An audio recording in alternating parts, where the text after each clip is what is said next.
Police station Vasmat शहर येथे सुधारित कायद्यासंदर्भाने जनजागृती। भारतातील 3 प्रमुख कायद्यांमध्ये सुधारणा करण्यात आल्या असून जुलै महिन्यापासून या नवीन कायद्याची अंमलबजावणी संपूर्ण भारतभरात होणार आहे।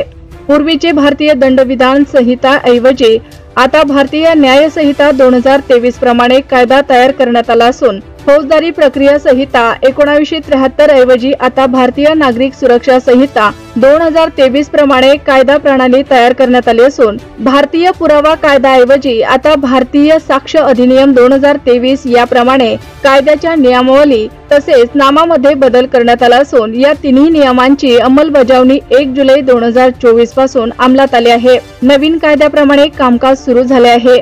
या नवीन कायद्याची जनतेला माहिती व्हावी याकरिता हिंगोली जिल्ह्याचे पोलीस अधीक्षक श्री जी श्रीधर साहेब यांनी जिल्हाभरामध्ये प्रत्येक पोलीस ठाण्याच्या हद्दीमध्ये नवीन कायद्याची जनजागृती व्हावी याकरिता विशेष शिबिरे घेण्यात आली आहे आणि एसपी साहेबांच्या मार्गदर्शनाखालीच पोलीस स्टेशन वसमत शहर येथे देखील नवीन कायद्याची जनजागृती अभियान राबवण्यात आले।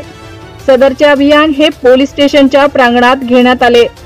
त्यावेळी पोलीस अधीक्षक जी श्रीधर साहेब तसेच अप्पर पोलीस अधीक्षक पाटील मॅडम यांच्या मार्गदर्शनाखाली वसमतचे उपविभागीय पोलीस अधिकारी मारुती थोरात, पोलीस निरीक्षक कुंदन कुमार वाघमारे, वसमत न्यायालयातील सहाय्यक सरकारी अभियोक्ता दासरे शेख नरवाडे मॅडम यांसह शहरातील प्रतिष्ठित नागरिक व इतर नागरिक व पत्रकार बंधू मोठ्या संख्येने उपस्थित होते। पोलीस स्टेशन वसमत शहर या ठिकाणी जे नवीन कायदे आलेले आहेत त्याबाबत लोकांमध्ये जनजागृती व्हावी, लोकांना ह्या कायद्याबद्दल माहिती मिळावी यासाठी एक जनतेची कार्यशाळा घेण्यात आलेली आहे।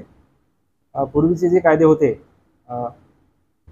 IPC, Indian Pinal code, CRPC आणि एव्हिडन्स ॲक्ट याच्याऐवजी भारतीय न्याय संहिता, भारतीय नागरिक सुरक्षा संहिता व भारतीय साक्ष अधिनियम हे 3 कायदे नवीन अंमलात आलेले आहेत आणि त्या तिन्ही कायद्याची आज 1 जुलैपासून संपूर्ण भारतामध्ये पूर्ण देशामध्ये याची अंमलबजावणी सुरू झालेली आहे। त्यामध्ये नवीन कायद्यामध्ये काय आहे, काय बदल आहेत आणि जुन्या जे काही सेक्शन्स आहेत, जुने जे काही कायद्याचे कलम आहेत त्याच्याऐवजी नवीन कायद्यामध्ये त्याला कोणते कलम आहेत याबाबत या ठिकाणी आपल्या न्यायालयाचे सरकारी अभियोक्ता यांना बोलावून या कायद्याबाबत माहिती देण्यात आली, लोकांमध्ये जनजागृती करण्यात आलेली आहे। त्याचप्रमाणे कायदा राबवायचा म्हणल्यानंतर त्याची सुरुवात जी आहे पोलीस स्टेशनपासून होते। पोलीस स्टेशनला आलेला तक्रारदार याची तक्रार नवीन कायद्यानुसार कोणत्या कलमानुसार नोंदवली पाहिजे याचं प्रशिक्षण यापूर्वीच आमचे पोलीस अधिकारी, ठाणे अंमलदार यांना वेळोवेळी देण्यात आलेले आहे आणि त्याबाबतची माहिती यापूर्वीच आमच्या ठाणे अंमलदाराकडे देण्यात आलेली आहे। येणाऱ्या सर्व जे तक्रारी आहेत त्या आता आजपासून नवीन कायद्यानुसार त्याच्यामध्ये नोंद होणार आहे आणि नवीन कायद्याची जी कार्यपद्धती आहे आजपासून लागू करण्यात आली आहे।